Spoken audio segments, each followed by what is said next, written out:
Hello everyone, ನಾನು Sushma. Veg wonders ಚಾನೆಲ್ಗೆ ಸ್ವಾಗತ ಸುಸ್ವಾಗತ. ಫ್ರೆಂಡ್ಸ್, ನಾಗರ ಪಂಚಮಿ ಹಬ್ಬ ಮುಗೀತಲ್ವಾ? ಸೊ ಇನ್ನು ನೆಕ್ಸ್ಟ್ ಬರೋದು ವರಮಹಾಲಕ್ಷ್ಮಿ ಹಬ್ಬ. ಸೊ ನಾಗರ ಪಂಚಮಿ ಹಬ್ಬನ ನಾವೆಲ್ಲ ಹೇಗೆ ಸೆಲೆಬ್ರೇಟ್ ಮಾಡಿದ್ವಿ, ನಮ್ಮನೇಲಿ ಹೇಗೆ ಪೂಜೆನ ಮಾಡಿದ್ವಿ, ಮತ್ತೆ ಆಮೇಲೆ ಅಕ್ಕನ ಮನೆಗೆ ಕೂಡ ಹೋಗಿದ್ವಿ. ನಾವು ಅಕ್ಕನ ಮನೆಯಲ್ಲಿ ನಾಗರ ಬನ ಎಲ್ಲ ಇದೆ, ಸೊ ಅಲ್ಲಿ ಕೂಡ ಹೋಗಿ ಹೇಗೆ ಪೂಜೆ ಮಾಡಿದ್ವಿ ಹೇಳೋದನ್ನ ಇವತ್ತಿನ ವಿಡಿಯೋದಲ್ಲಿ ನಿಮ್ ಜೊತೆ ಶೇರ್ ಮಾಡ್ತಾ ಇದ್ದೀನಿ. ಹಾಗೆ ನೀವು ಎಲ್ಲ ನಾಗರ ಪಂಚಮಿ ಹಬ್ಬನ ಹೇಗೆ ಹೇಗೆ ಸೆಲೆಬ್ರೇಟ್ ಮಾಡಿದ್ರಿ ಹೇಳೋದನ್ನ ಕಮೆಂಟ್ ಬಾಕ್ಸ್ ನಲ್ಲಿ ಕಮೆಂಟ್ ಮಾಡಿ. ಹಾಗಾದ್ರೆ ಇವತ್ತಿನ ವಿಡಿಯೋದಲ್ಲಿ ಏನಿದೆ ಅಂತ ನೋಡ್ತಾ ಹೋಗೋಣ, ಸ್ಟಾರ್ಟ್ ಮಾಡೋಣ. ಫಸ್ಟ್ ನೋಡಿ ಫ್ರೆಂಡ್ಸ್, ನಾನು ಬೆಳಗ್ಗೆ ಬೇಗ ಎದ್ದು ಸ್ನಾನ ಮಾಡಿಬಿಟ್ಟು ಹಾಗೆ ರೆಡಿ ಹಾಕ್ಕೊಂಡು ರಂಗೋಲಿಗಳನ್ನೆಲ್ಲ ಹಾಕ್ತಾ ಇದ್ದೀನಿ.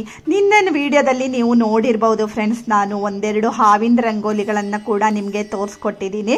ಡಿಸ್ಕ್ರಿಪ್ಷನ್ನಲ್ಲಿ ಲಿಂಕ್ ಇರುತ್ತೆ. ಹಾಗೆ ನೋಡಿ, ನಾನು ರಂಗೋಲಿ ಹೊರಗಡೆಗೂ ಅಷ್ಟೇ ರಂಗೋಲಿ ಹಾಕಿಬಿಟ್ಟು ಈ ರೀತಿ ಅರಿಶಿನ ಕುಂಕುಮದಿಂದ ಒಂದು ಸ್ವಲ್ಪ ಇದು ಮಾಡಿದ್ದೀನಿ. ಈ ರೀತಿ ಮಾಡಿ ಸದ್ಯ ಇವತ್ತು ಮಳೆ ಒಂದಿಲ್ಲ ಫ್ರೆಂಡ್ಸು, ಚೆನ್ನಾಗಿ ರಂಗೋಲಿನ ಹಾಕೋದಕ್ಕೆ ಆಯಿತು. ಇಲ್ಲಾಂದರೆ ರಂಗೋಲಿ ಕೂಡ ಹಾಕೋದಕ್ಕೆ ಆಗ್ತಾ ಇರಲಿಲ್ಲ ಹೊರಗಡೆಗೆ.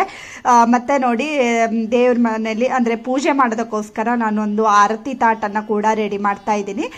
ಈ ತಾಟಿಗೆ ಫಸ್ಟ್ ಒಂದು ಸ್ವಲ್ಪ ತುಪ್ಪನ ಹಚ್ಕೊಂಡು ಆಮೇಲೆ ಕುಂಕುಮವನ್ನು ಹಾಕಿ ಚೆನ್ನಾಗಿ ರೀತಿ ಮಾಡಿಕೊಂಡು ಇದರಲ್ಲಿ ಓಂ ಅಂತ ಬರೆದು ಬಿಟ್ಟು ಆಮೇಲೆ ರೆಡಿ ಮಾಡ್ಕೊಂಡಿದ್ದೀನಿ. ಹಾಗೆ ಬಾಳೆಹಣ್ಣನ್ನು ಚಿಕ್ಕದಾಗಿ ಹೆಚ್ಕೊಂಡು ಅದಕ್ಕೆ ಒಂದು ಸ್ವಲ್ಪ ಸಕ್ಕರೆನ ಹಾಕಿಟ್ಕೊಂಡಿದ್ದೀನಿ. ಮತ್ತೆ ನೋಡಿ, ಅದಕ್ಕೆ ಒಂದು ಸ್ವಲ್ಪ ನಾನು ಕೇಸರ ದಳವನ್ನು ಬಿಸಿ ಹಾಲಲ್ಲಿ ನೆನೆಸಿಟ್ಕೊಂಡಿದ್ದೆ, ಸೊ ಅದನ್ನು ಕೂಡ ಈಗ ಆ್ಯಡ್ ಮಾಡ್ಕೊಳ್ತಾ ಇದ್ದೀನಿ. ಇದು ಬೇಗ ಮಾಡುವಂತಹ ಒಂದು ಪಾಯಸ. ಹಾಗೆ ತುಪ್ಪ, ಸಕ್ಕರೆ ಮತ್ತು ದ್ರಾಕ್ಷಿ ಎಲ್ಲ ನೈವೇದ್ಯಕ್ಕೆ ಹೇಳ್ಕೊಂಡು ನಾನೆಲ್ಲ ರೆಡಿ ಮಾಡ್ಕೊಂಡಿದ್ದೀನಿ.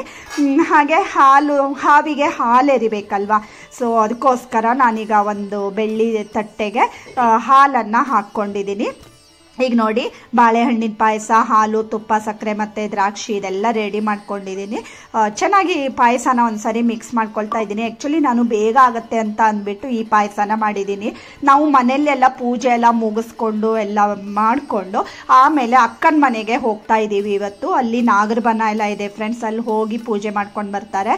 ಸೊ ಅದಕ್ಕೋಸ್ಕರ ಇಲ್ಲಿ ಪೂಜೆನ ಮಾಡೋದಕ್ಕೆ ಬೇಗ ಆಗಬೇಕು ಅಂದ್ಬಿಟ್ಟು ನಾನು ಈ ಪಾಯಸನ ಮಾಡಿದ್ದೀನಿ. ಹಾಗೆ ನಾಗರ ಪಂಚಮಿಗೆ ಮಾಡುವಂತಹ ಒಂದು ಹಲಸಿನ ಬೇಳೆ ಪಾಯಸದ ವಿಡಿಯೋವನ್ನು ಕೂಡ ಆಲ್ರೆಡಿ ನಾನು ಪೋಸ್ಟ್ ಮಾಡಿದ್ದೀನಿ. ಹಾಗೆ ವರಮಹಾಲಕ್ಷ್ಮಿಗೆ ಮತ್ತೆ ಮುಂದೆ ಬರುವಂತಹ ಗಣೇಶ ಹಬ್ಬಕ್ಕೆ ಎಲ್ಲದಕ್ಕೂ ಬೇಕಾಗಿರುವಂತಹ ನೈವೇದ್ಯದ ಒಳ್ಳೊಳ್ಳೆ ರೆಸಿಪಿಗಳನ್ನು ನಾನು ನನ್ನ ಚಾನಲ್ನಲ್ಲಿ ಪೋಸ್ಟ್ ಮಾಡ್ತಾ ಇದ್ದೀನಿ ಫ್ರೆಂಡ್ಸ್.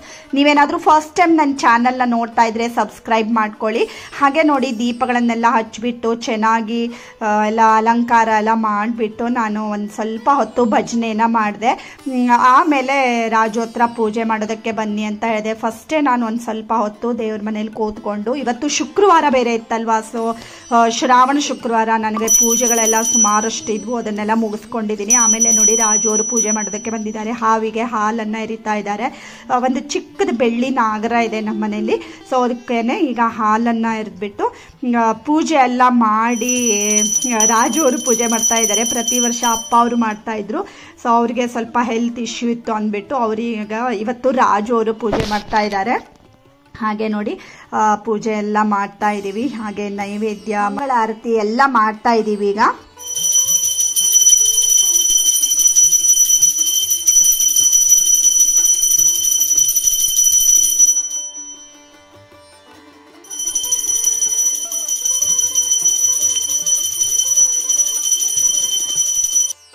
ಫ್ರೆಂಡ್ಸ್, ಅಕ್ಕನ ಮನೆ ನಾಗರ ಪಂಚಮಿ ಹಬ್ಬವನ್ನು ನಾನು ನೆಕ್ಸ್ಟ್ ವಿಡಿಯೋದಲ್ಲಿ ಪೋಸ್ಟ್ ಮಾಡ್ತಾ ಇದ್ದೀನಿ. ಯಾಕೆಂದರೆ ಒಂದೇ ವಿಡಿಯೋ ತುಂಬ ಲೆಂದಿ ಆಗಿಬಿಡುತ್ತೆ ಅಂದ್ಬಿಟ್ಟು. ಸೊ ಯಾರು ಎಲ್ಲೂ ಮಿಸ್ ಮಾಡ್ಕೊಳ್ಬೇಡಿ, ಯಾಕೆಂದರೆ ತುಂಬಾ ಚೆನ್ನಾಗಾಗಿತ್ತು ಪೂಜೆ ಎಲ್ಲ. ಹಾಗೆ ಅಕ್ಕ ಕೂಡ ಏನೇನೆಲ್ಲ ಮಾಡಿದ್ರು ದೇವರ ನೈವೇದ್ಯಕ್ಕೆ ಹೇಳ್ಕೊಂಡು ಕೂಡ ಅದರಲ್ಲೆಲ್ಲ ನೀವು ನೋಡ್ಕೊಳ್ಬೋದು. ಹಾಗೆ ನಾಗರ ಪಂಚಮಿ ಹಾಡು ಎಲ್ಲ ಕೇಳ್ಬೋದು. ಹಾಗೆ ಇವತ್ತಿನ ವಿಡಿಯೋ ಇಷ್ಟ ಆದರೆ ಗೊತ್ತೇ ಇದೆ ಅಲ್ವಾ ಫ್ರೆಂಡ್ಸ್, ಲೈಕ್ ಮಾಡಿ, ಶೇರ್ ಮಾಡಿ ಮತ್ತು ಸಬ್ಸ್ಕ್ರೈಬ್ ಮಾಡಿ. ಇನ್ನೊಂದು ಒಳ್ಳೆ ವಿಡಿಯೋ ಜೊತೆ ಬರ್ತೀನಿ. ಅಲ್ಲಿವರೆಗೂ take care. Thank you for watching.